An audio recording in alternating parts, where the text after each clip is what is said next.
Hello everyone, this is Endgame Mars. We'll do another unboxing, another breakdown, another demo. This is Hyper Light Drifter. This is a special physical release by I Am 8-Bit. Now this is a special limited run release, so I will leave links down in the description to I Am 8-Bit.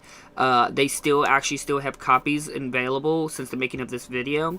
They had a print run of 9,000, so if you're highly interested in getting a copy, I would recommend you go to this site immediately if you want to buy one. Now bear in mind, I do know that eventually there's supposed to be an Asian import version available at Play Asia as well. I will leave links to that as well. Now bear in mind, I do not know what would be the difference from the I Am 8-Bit copy and to the Play Asia version. So, again, bear that in mind. But I will leave links to available sites to you can buy a copy. Hyper Light Drifter was a game that I actually had quite interest in buying for quite a long time. But I don't do digital. I don't like buying digital goods. But I was eagerly waiting, and I expected that Limited Run Games would do a release. But I was shocked to find that I Am 8-Bit did a physical release. And I think hardly anyone knows that they did do it, because that's why they still have so many in stock. But to the game anyway, Hyper Light Drifter is the best summarize it is a Link to the Past mixed with Dark Souls. And that is like almost the best way to describe it. There is no actual voice acting or any dialogue in the game. It's all by visual representation and you seeing the environment and the world that you're around to get an idea of the game. There is no tutorial in the game. There's no explanation to the game. You're just thrown into a world and you're just lost and you're trying to piece everything together and learn the world to yourself. It's like you actually were thrown into another world and you have to pick up and go. But as I said, it's a lot like Link to the Past because it's got areas you can freely explore. It's got the top-down view, and you can go approach things how you feel it. But also there's like constantly exploration, interesting environment, great music.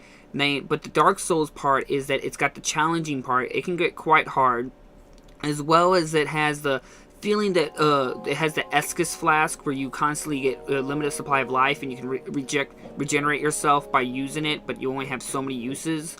And there's also range as well as close combat with a sword. Now the gun is pretty cool. It works with where you can shoot it and then it runs out of ammo, of course, but you use your sword and kill and break stuff, and then that will replenish your ammo. So never hesitate to use your ammo. And there's several kinds of guns, from shotguns to your pistol to special rail guns. All will vary depending on how your playstyle and your choices, as well as that there are some upgrades and abilities here and there. And there's also some other things. I don't want to do a lot of spoilers. I want to leave this to you for your exploration, because the game is very about the user experience of the game, and I cannot argue with how amazing this game actually was for me. Now, a lot of people may get deterred due to the sheer fact that there is no explanation. There's no guidance in the game at all. But it doesn't have the excessively large world where everything just becomes boring. Everything feels a little bit more well designed. It's like a Dark Souls game where more thought get put into the open world and the simplicity of the design than just putting a lot of dirt everywhere.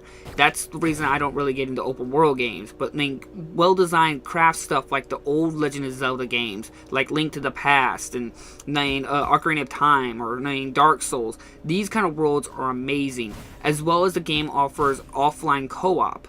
Now, there is no online co-op. Offline co-op is really good.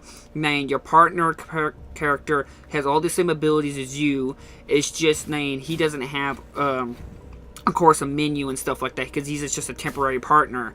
But you cannot take advantage of him too much, because every time you summon your partner, if he dies, it does take one life heart from you.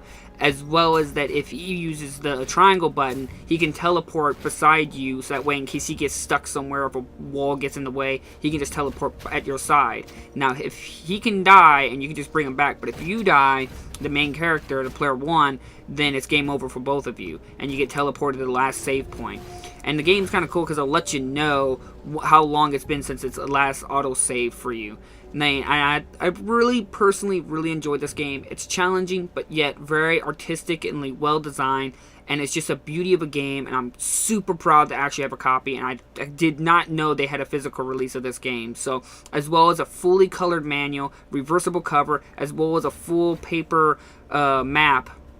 It was just I'm at all of this collection here, and I don't know if the PlayAsia version will have the same quality or same style. I had to doubt it because it just seems more of a simple print run kind of design, while this is a special limited run release, and I can't recommend it more to buy this version if you can.